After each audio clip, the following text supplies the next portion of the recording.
হ্যাঁ নাম হচ্ছে নজরুল। হ্যাঁ নজরুল কবিরাজ। হ্যাঁ সে কিন্তু আপনার কাছে আসার আগে গেছে না, হ্যাঁ এক দুজনের কাছে গেছে, বলছে মনে বলছে না। হ্যাঁ হ্যাঁ, কিন্তু মিথ্যা কথা বলে না। সে কিন্তু মনে হয় যে অনেক একটা ভালো মানুষ।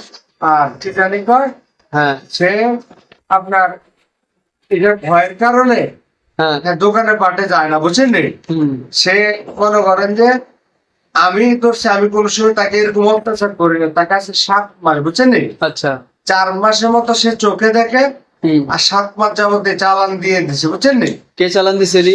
নজরুল। নজরুল এর কি হয়? নজরুল আর কিছু হয় না। কি লিখে চালান দিছে? নজরুলের কাছে সে আছে না, হ্যাঁ ছোটবেলায় হ্যাঁ তার নানা কিন্তু ওই কি জানি কয় ফনকার ছিল, আচ্ছা মানে তার নানা। হ্যাঁ সে কিন্তু বড় যে এই আপনাদের লাইনে আছে না, হ্যাঁ অনেক কিছু জানে, আচ্ছা বুঝছেন নি? বলো। সে অনেক কিছু জানে। সে অলরেডি মনে করেন যে 2টা বাচ্চাকে আছে না, হ্যাঁ যেটা মেরে ফেলছে সে, আচ্ছা বুঝছেন নি? আর কত হাজার জিন আছে নজরুলের? নজরুলের কত হাজার এদিন আপনার একটা মাথাতে বান, বুঝছেন নি? হ্যাঁ বুঝলো, পায়ে বান হ্যাঁ আর পন্ডের ভিতরে বান, এগুলো সব মনে হয় যে পুতুল টাইপের আছে না, হ্যাঁ পুতুল টাইপের চালানি জিন, বুঝছেন নি? আচ্ছা এটা নজরুল করছে? এই নজরুলে করছে। আচ্ছা নজরুলে এখন এই রোগী শোনো, এই রোগীটা তো মুসলমান, দেখছো না কত কষ্ট করে খায়, হ্যাঁ কষ্ট করে চলে। হ্যাঁ রে ধরাটা হ্যাঁ রে কষ্ট দেওয়াটা আল্লাহর আরশ কাটতে উঠবো না? হ্যাঁ একদিন মনে করো মৃত্যুর পরে তখন তোমরা নবীদের সাথে তো জান্নাতে যেতে পারবো না, তোমরা আবু জাহেলের সাথে, হ্যাঁ শয়তানের সাথে সরাসরি দোজখের আগুনে যাইবে গা। আল্লাহ বলছেন যারা মুসলমান নরনারী কষ্ট দেয় তাদের জন্য ফালাহুম আযাবু জাহান্নাম ওয়ালাহুম আযাবুল হারিক, জাহান্নামের আগুন তাদের জন্য অপেক্ষা করতেছে, বুঝতে পারছো? এই জন্য তুমি কি মুসলমান?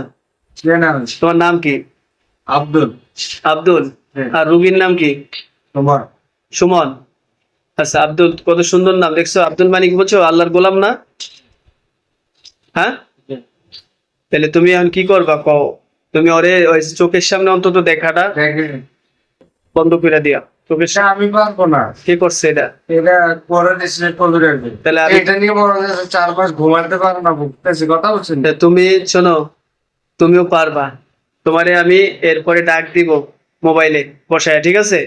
ওই সময় হাজির হইবে, আমি তোমার একটা তরবারি দিব, ওই তরবারির মাধ্যমে তুমি এটি সব কাইটা দিতে পারবা। আমি শক্তিশালী সুলেমানি তরবারি, বুঝছো? ওটাতে সব করা যায়, ঠিক আছে ইনশাআল্লাহ।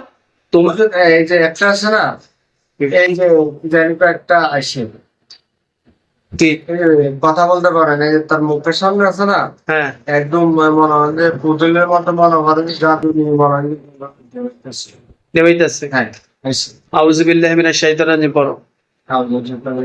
আউযু বিল্লাহি রাজিম কইছো?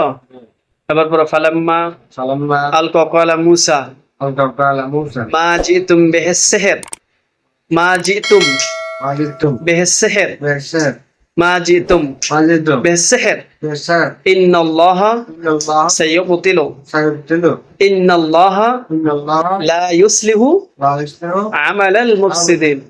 ফুদাও শেষ, বাতিল হয়ে যাবো, কাজ করবে না, বুঝতে পারছো? সবকিছু ধ্বংস করে দিব আমরা। তা তুমি আব্দুল, তোমাকে আমি ডাক দিব পরে, তুমি আইসো। হুজুর, হ্যাঁ বলো। এই যে এইটা আছে না, হ্যাঁ তুমি চাইলে দেখাটা কেনা তুমি না না চোখের সামনে যেটা সাইডে একটা তার অল বডি নিয়ে যে একটা জিন আছে না, হ্যাঁ এই অল বডি নিয়ে জিনটা এইটা মানে জাদুঘর, কথা বুঝছেন নি? হ্যাঁ এটা জাদুতে মনে হয় যে আপনি যদি কাইটা দেন, হ্যাঁ মনে হয় যে কাইটা দিলে মনে হয় যে ভালো হতো যদি। আচ্ছা আমি জাদু কাইটা দিব, তার সব ব্যবস্থা আমি ইনশাল্লাহ করে দেবো, মন থাকবো। তুমি যাও, তোমাদেরকে যদি বলা মুক্ত করে দাও কবিরাজ থেকে, তোমাদের মুক্ত করে দিবে ইনশাআল্লাহ, ঠিক আছে? ওই জোরে সালাম দিয়ে যাও। সালাম। ওয়ালাইকুম আসসালাম।